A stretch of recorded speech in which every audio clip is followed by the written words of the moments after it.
সহজে একজন কৃষকের ছবি আঁকতে প্রথমে ইউ দিয়ে তার মাথায় একটা মাথাল এঁকে দিতে হবে। এভাবে দেখুন মাথালটা হয়ে গেল। মাথালের মধ্যে যে বাঁশের যে দাগগুলো থাকে সেই দাগগুলো দিয়ে দিলাম। দুই পাশে দুটো কান দিয়ে চুল দিয়ে দিলাম। এবার ভ্রুর পরে চোখ দিয়ে, নাক দিয়ে, মুখ দিয়ে দিয়েছি। এবার গলা দিয়ে দিলাম, ঘাড় দিয়ে দিলাম। ঘাড় দেওয়ার পরে এভাবে ইউ শেপে গেঞ্জি। এবার তার পেটের লাইনগুলো দিয়ে দিলাম। এবার গেঞ্জির হাতা এভাবে দিয়ে হাতটাকে বাড়িয়ে নিয়ে আসলাম নিচে, হাতটা দিয়ে হাতে একটা কাস্তে ধরিয়ে দিচ্ছি সুন্দর করে। কাস্তেটা ধরিয়ে দিলাম।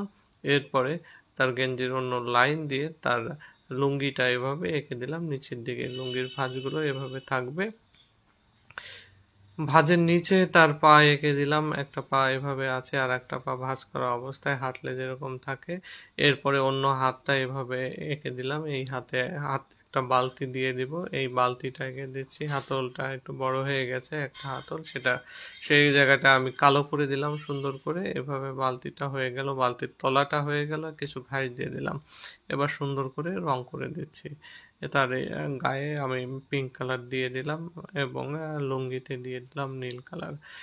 গেঞ্জিতে কয়েকটা অ্যাশ কালার দিয়ে বালতিতে একটু সাধারণ রং দিয়ে দিচ্ছি, নিচে গ্রিন দিয়ে দিলাম। তোমাদের কেমন লাগলো জানাবে।